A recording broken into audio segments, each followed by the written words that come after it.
আমি রোজাদার, অর্থাৎ তুমি শুধু বলো আমি রোজাদার, আমি রোজা অবস্থায় আছি, আমি কোনো রকম সামান্যতম নাফরমানিতে জুড়াবো না, ঝগড়াও করব না, বিবাদও করব না, তোমার কথার প্রতি উত্তরে কিছুই বলবো না, আমি শুধুই ফিকির আছি আমি রোজাদার, আমার আখিরাত দরকার, আমি সিদ্ধান্তই নিয়েছি আমি এই 1 মাসে মুত্তাকি হব, এই 1 মাসের মাথায় চাঁদ উঠলে আমি জান্নাতি হব। এরকম একটা আজম সিদ্ধান্ত না নিলে রমজান আসবে আর যাবে, আপনি আমি আপনার মতোই আমার মতোই থেকে যাব। আরব দেশের একজন বড় শায়েখ সালেহ রমাদান খুব সুন্দর কিতাব লিখছেন। উনি বলছেন, প্রিয় ভাই, আরবিতে বলছে, তুমি যদি সিদ্ধান্ত নাও যে আমি যত কষ্ট হোক জান বাজি রেখে রমজান মাসে গুনাহ বর্জন করব, আল্লাহর সন্তুষ্টি হাসিল করব, তিনি বলেন যে প্রিয় ভাই, শুধু তোমার এই মজবুত সিদ্ধান্ত যদি নিতে পারো তো নিশ্চিত তুমি গুনাহ থেকে বাঁচতেই পারবা এবং নেক আমল করতেই পারবে। আল্লাহ তোমার দেহের মধ্যে ওই যোগ্যতা দিয়েছে, আল্লাহ তাআলা ওই যোগ্যতা দিয়ে আমাকে মানুষ বানিয়েছে, ওইরকম যোগ্যতা দিয়ে আল্লাহ তাআলা আমাদেরকে পৃথিবীতে পাঠিয়েছে। কিন্তু এক গাফলতের জিন্দেগি এই পরিমাণ আমাদের উপরে চেপে গেছে, এই পরিমাণ আমাদের উপরে আসছে, কি রমজান আর কি শাওয়াল, কি আসে কি যায়, মুসলমান হিসাবে আমাদের জিন্দেগিতে নড়াচড়াও করে না, আলাদা কোনো অনুভূতি জাগে না, আলাদা কোনো অনুভূতি জাগে না। শেখুল হাদিস হযরত মাওলানা জাকারিয়া রহমাতুল্লাহ আলাইহি, এই যে সারা পৃথিবীব্যাপী যেই ফাজাইলে আমাল পড়া হয়, মসজিদে মসজিদে তালিম হয়, এই ফাজাইলে আমাল কিতাবের লেখক যিনি শেখুল হাদিস মাওলানা জাকারিয়া রহমাতুল্লাহ আলাইহি, 60 বছর যিনি টানা রাসূলুল্লাহ সাল্লাল্লাহু আলাইহি ওয়াসাল্লামের হাদিস পড়িয়েছেন, পড়াইছেনই 60 বছর এর বেশি। এত বড় জগৎ বিখ্যাত মনীষী বুজুর্গ, সারা পৃথিবীব্যাপী তিনি বয়ান করতেন। আজকের আফ্রিকা মহাদেশে সবচেয়ে বেশি মুরিদ, সবচেয়ে বেশি আল্লাহওয়ালা ওনার হাতের বায়াত। শেখুল হাদিস হযরত মাওলানা জাকারিয়া রহমাতুল্লাহ আলাইহি, অগণিত খানকা আছে আফ্রিকা মহাদেশে। জাকারিয়া রহমাতুল্লাহ আলাইহির ভক্ত মুরিদান হযরতের খলিফাদের। এই বুজুর্গ সাহারানপুর ভারতের, যেখানে উনি খেদমত করতেন, হাদিস পড়াইতেন মাজাহিরুল উলুম মাদ্রাসায়, রমজান মাস আসলেই তালিম, তারপরে বয়ান, নসিহত, সবক সব বন্ধ করে শুধুই একান্ত নীরবে আল্লাহর ইবাদত, জিকির, কোরআনুল কারীমের তেলাওয়াত আর রমজানের বন্দিগির মধ্যেই লেগে থাকতেন। আমরা কিতাবে পড়ছি, গোটা সাহারানপুর জেলায় ওনার এলাকায় তখন আওয়াজ উঠত যে শায়েখের এখন রমজান মাস, শায়েখের এখন রমজান মাস, অর্থাৎ এখন আর কোনো কথাবার্তা কারোর সাথে, কোন রকমের দেখা সাক্ষাৎ সব বন্ধ। আমরা কিতাবে পড়ছি, ওনার জীবনীতে আছে, একবার রমজানে দিল্লির নবাব বংশের একজন ব্যক্তি, সম্মানী, উনি গেছিলেন ওনার সাথে সাহারানপুর দেখা করতে।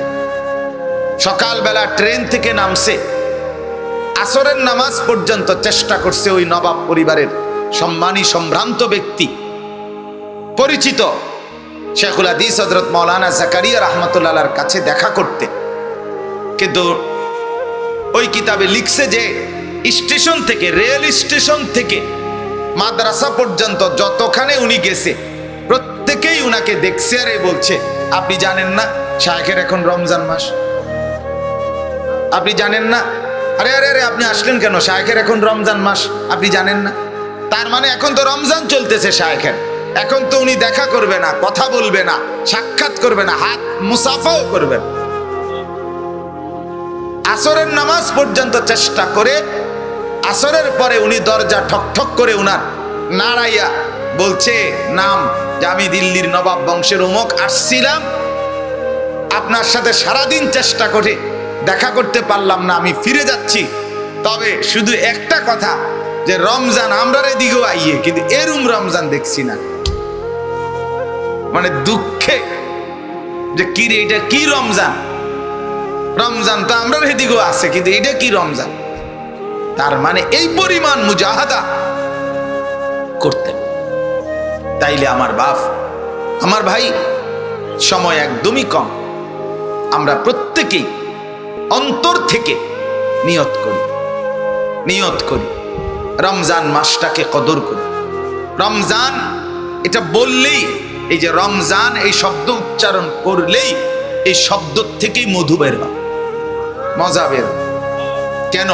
কারণ আরবি 12টি মাসের মধ্যে একমাত্র মাস রমজান, যে মাসের মর্যাদা বুঝাবার জন্য আল্লাহ তাআলা বলে, মর্যাদা বলবো শোনো, মর্যাদা বলার আগে 11 মাসের নাম তোমরাই বিভিন্ন সময় উচ্চারণ করো, গোটা আরব বিশ্ব উচ্চারণ করো মানুষের জবান দিয়ে। রমজান এমন একটা মাস, যে মাসের নাম আমি আল্লাহ সরাসরি উচ্চারণ করে আমার কালাম বানিয়ে কোরআনের মধ্যে দিয়ে দিলাম, শাহরু রমাদান। সরাসরি আল্লাহ বলছে, এটা আল্লাহর কালাম। তার মানে রমজান মাস, শাহরু রমাদান, এটা উচ্চারণ করেছেন সরাসরি আল্লাহ। কে উচ্চারণ করেছেন বলেন? তাহলে কি পরিমাণ কদর। শাহরু রমাদান আল্লাযী উনজিলা ফীহিল কুরআন, এই যে শাহরু রমাদান। আর কোন মাসের নাম নাই কোরআন। মুহররম, সফর, রবিউল আউয়াল, রবিউস সানি, জামাদিউল উলা, জামাদিউস সানি, রজব, শাবান, রমাদান, শাওয়াল, জিলকাদা, জিলহজ্জা, এই 12 মাসের মধ্যে 11 মাসের কোনটার নাম নাই, শুধু শাহরু রমাদান, রমজান মাস, এটা আল্লাহ উল্লেখ করেছে, কদর করেছে। রাসূলুল্লাহ সাল্লাল্লাহু আলাইহি সাল্লাম টানা 2 মাস পাওয়ার জন্য এই রমজানকে দোয়া করছে, ওয়াবাল্লিগনা রমাদান। আল্লাহ রজব মাসে বরকত দেন, শাবান মাসে বরকত দেন, রমজান পর্যন্ত পৌঁছিয়ে দেন, রমজান পর্যন্ত পৌঁছিয়েই দেন, রমজান পর্যন্ত পৌঁছিয়ে দেন। প্রতিদিন বলছে 2 মাস, এত আগ্রহ। আচ্ছা আপনি একটু ভাবেন তো, আমিও ভাবি, আপনিও ভাবেন, নবী সাল্লাল্লাহু আলাইহি ওয়াসাল্লাম বাকি 11 মাসে 5 ওয়াক্ত নামাজ জামাতে পড়তেননি। রাসূলুল্লাহ সাল্লাল্লাহু আলাইহি সাল্লাম বাকি 11 মাসে দান সাদাকা করতেন কিনা? রাসূলুল্লাহ সাল্লাল্লাহু আলাইহি ওয়াসাল্লাম বাকি 11 মাসে আল্লাহ তাআলার জিকির করতেন। রাসূলুল্লাহ সাল্লাল্লাহু আলাইহি ওয়াসাল্লাম বাকি 11 মাসে কোরআনুল কারীম তেলাওয়াত করতেন।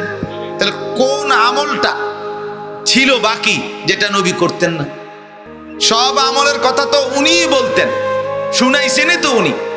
তাহলে 11 মাস পূর্ণ নামাজ, রোজা, যাকাত, দান, সাদাকা, জিকির, তেলাওয়াত, হজ, ঈদ, কুরবানি, জিহাদ, আল্লাহর রাস্তায় জিহাদ, সমস্ত কিছু নেক আমল করা সত্ত্বেও পূর্ণ 100 রমজান ছাড়াও 11 মাসই তিনি তাহাজ্জুদ পড়তেন, ইশরাক পড়তেন, আওয়াবিন পড়তেন, মিসওয়াক করতেন, আল্লাহকে ডাকতেন, ইস্তেগফার করতেন, রাত্রিতে কান্নাকাটি করতেন।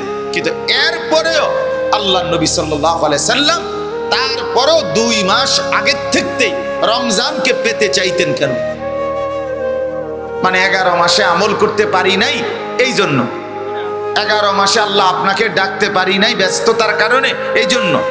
তাহলে বোঝা গেল 11 মাসের সমস্ত নেক আমল, খুদ রাসূলের নেক আমলগুলোর পরেও নবী চাইতেন এই 11 মাসের সব বন্দিগির চাইতে আমার এই 1 মাসের বন্দিগির দাম হবে বেশি,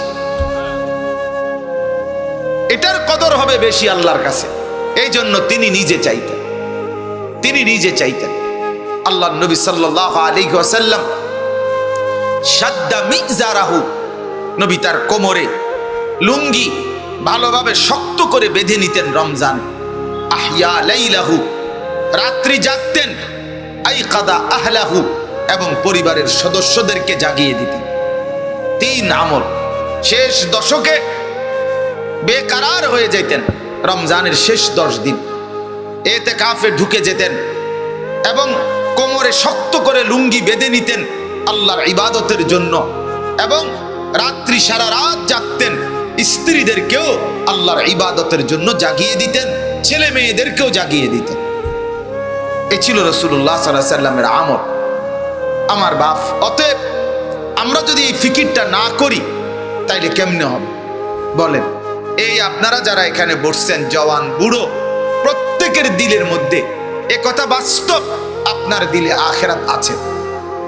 আপনি বিশ্বাস করেন আখিরাত হবে, কিয়ামত হবে, হাসরের মাঠ কায়েম হবে, আল্লাহ তাআলার বিচারের মুখোমুখি হতে হবে, ফুল সিরাত পার হইতে হবে, মিজানের পাল্লায় আমাদের আমল ওজন হবে, আল্লাহর সামনে আমাদেরকে যেতে হবে। এ কথা আপনারা বিশ্বাস করেন না? কথা বলেন না, করেন কি না? বিশ্বাস করেন বলেই আপনি এখানে আসছেন। আপনি নাস্তিক না, আপনি মুরতাদ না, আপনি জাহেল না, আপনি নাফরমান না, আপনি পাপী না, আপনি আল্লাহর বান্দা, প্রিয় মানুষ।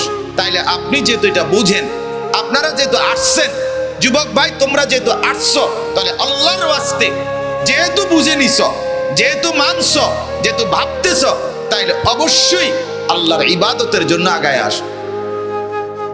আর যদি বলো আমি এগুলো মানি না, আখিরাত বলতে কিছু নাই, পরকাল বলতে কিছু নাই, হিসাব কিতাব বলতে কিছু নাই, তাইলে তুমি ফ্যান খুললে আনো, ফ্যান ফিন্দা রয়েছো কিত্তার, লুঙ্গি খুললে হাঁটো তুমি।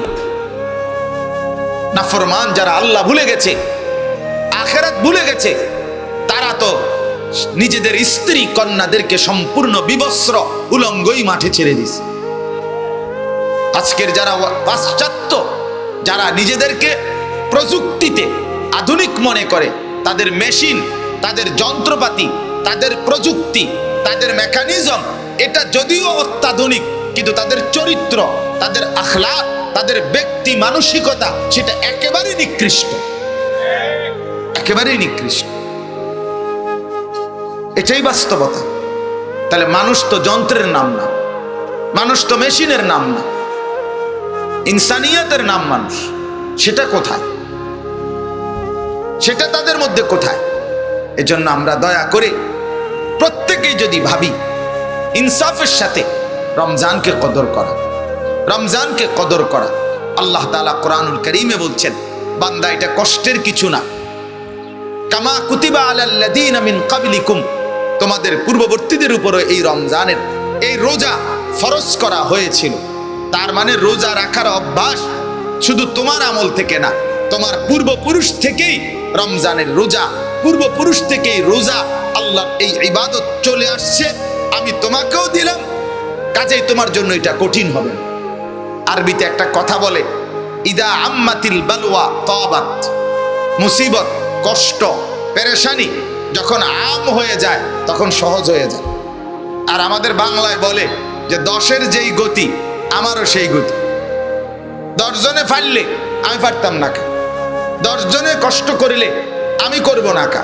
তার মানে কোনো মুসিবত যদি সবার উপরে আসে তখন অনেকটা হৃদয়ে হালকা অনুভব হয়, যাক 10 জনে ফাইললে আমিও পারব। তো আল্লাহ তাআলা বলেন, পূর্বপুরুষ থেকে এটা বলে আসছি, পূর্বের ওয়ালারাও পারছে, কাজে তুমিও এটা ভাবো। তো পিছনের বাপ দাদা যদি 14 পুরুষ সবাই রোজা রেখা থাকে, পারছে, তো আমিও পারবো, আমিও পারবো। অতএব রমজানকে কদর করে আল্লাহ তাআলার ইবাদতের মধ্যে জিন্দেগি কাটাবার জন্য ফিকির করেন, ফিকির করেন। আমাদের আর কোনো কথা নাই, আজকে আর কোনো নসিহত নাই। আমার শায়েখ এই কথা বলছেন যে শুধু রমজান, শুধু রমজান, এই মুহূর্তে শুধু রমজান।